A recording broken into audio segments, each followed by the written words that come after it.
History usually remembers those who wage war by the names of generals or the megatons of bombs dropped. But there's a colder, more relentless truth. War is an equation of energy displacement.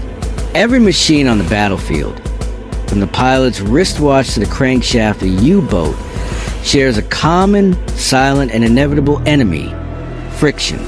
Imagine the Third Reich as a massive mechanical entity. It was sleek, precise, and terrifying. But beneath that thick slab of corrupt steel lay a fatal flaw: a desperate dependency on small steel rings that could fit in the palm of a hand. Ball bearings. Why was the Allied High Command willing to trade hundreds of bombers and thousands of airmen just to destroy a few nondescript factories in Schweinfurt? Were they bombing steel balls? Or were they bombing the very concept of movement for the Nazi state? In 1898, in St. Louis, Missouri, Henry Timken wasn't trying to build a weapon. He was just trying to help freight wagons carry more weight without snapping their axles. At the time, the world was split. Those using sleeve bearings, which generated massive heat, and those using ball bearings, which shattered under heavy loads. Henry Timken grasped a physical truth that the Germans, with their devotion to traditional ball bearings, largely overlooked. In an ideal environment, force acts vertically, but on a battlefield or a rutted road, force is chaos. It pushes down radial load, and it's shoved from the sides thrust load. The European ball bearing relied on point contact. Imagine placing a 10-ton weight on a single marble. The entire pressure concentrates on one microscopic point. The result? Metal fatigue and structural collapse. Narrator. Timken changed the game with line contact via his tapered design. By distributing force along the entire length of a roller, he created a component that could survive torque, vibration, and sheer abuse. A set of Timken tapered rollers reduced the required pulling power by 30%. What did that mean for the future of war? It meant that for the same gallon of fuel, American logistics could carry 30% more ammunition than the enemy. That isn't just mechanics, that is a strategic dividend. By the 1930s, Nazi Germany possessed the finest bearing plants on Earth. Schweinfurt was a cathedral of precision. The Germans believed that by crafting the most perfect bearings, they would possess an invincible war machine. Critical analysis. But this was a systemic trap. The Germans viewed the bearing as a work of art. A Tiger tank bearing was a masterpiece of high-carbon chrome steel and complex tempering. The result? Rigidity. When a Panther tank shattered a bearing on the Eastern Front, it couldn't be fixed with a generic spare. It required a bespoke component. Germany had built Ferraris to fight in the mud when the war demanded tractors. Across the Atlantic, Timken and American industry were doing the opposite. They didn't chase individual perfection. They chased standardization. A Timken bearing made in Ohio would fit perfectly into a truck waiting in England and could be swapped out by a soldier who had never finished high school on a rainy field in France. Look at the numbers. A tiny Willis Jeep required roughly 20 to 30 critical bearings. A B-17 Flying Fortress, over 3,100. The Allied appetite was billions of bearings per year.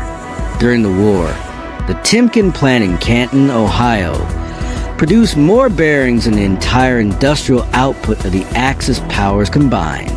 Technical analysis. Case hardening this was the American secret.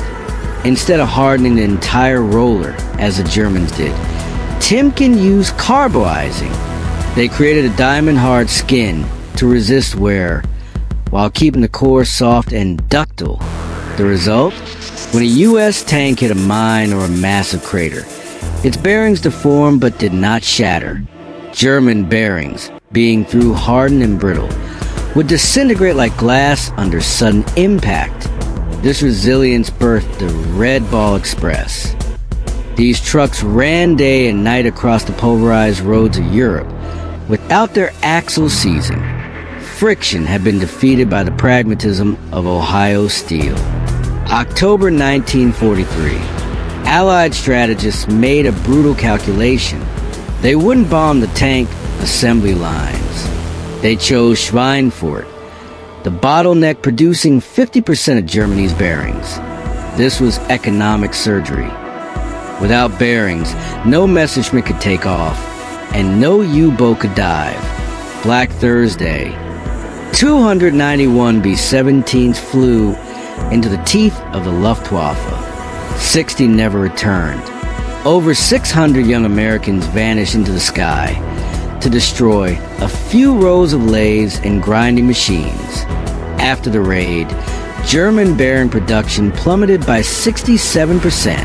Albert Speer, Hitler's armaments minister, admitted in a panic, if the Allies continue hitting bearings for just 4 more months, German industry will collapse entirely. Germany was forced into degraded engineering.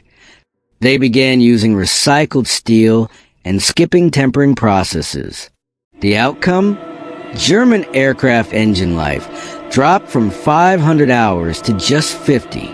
The mighty King Tiger tanks began breaking down on the march before ever sighting the enemy. The war of motion had become a war of attrition. By 1945, when Allied troops entered German factories, they found brand new Panther tanks without wheel bearings. The world's most powerful war machines were rendered immobile paperweights for one of a few kilograms of circular steel. The German failure wasn't just military.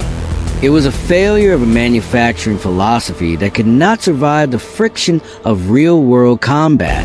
The Germans obsessed over the perfect point of contact, while the Americans mastered the durable line of contact. Henry Timken had passed away long before the war ended, but his tapered rollers were present in every Allied victory. From the D-Day Higgins boats to the Enola Gay, friction was pushed back by the relentless utility of the Midwest. History is written in ink, but it is powered by steel and grease. The story of Timken and the friction war reminds us that sometimes the smallest details carry the weight of entire empires. What do you think of the Schweinfurt calculus? Was 600 lives a fair price to paralyze an entire industry? And in our modern world, what are our Schweinfurts today? The critical nodes that, if removed, would bring our world to a grinding halt? Share your thoughts in the comments below.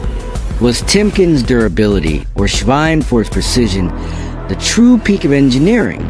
If you enjoyed this deep dive into the hidden mechanics and logistics of history, hit like, subscribe, and turn on notifications for more from World War II stories.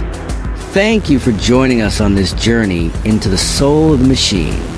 Until next time.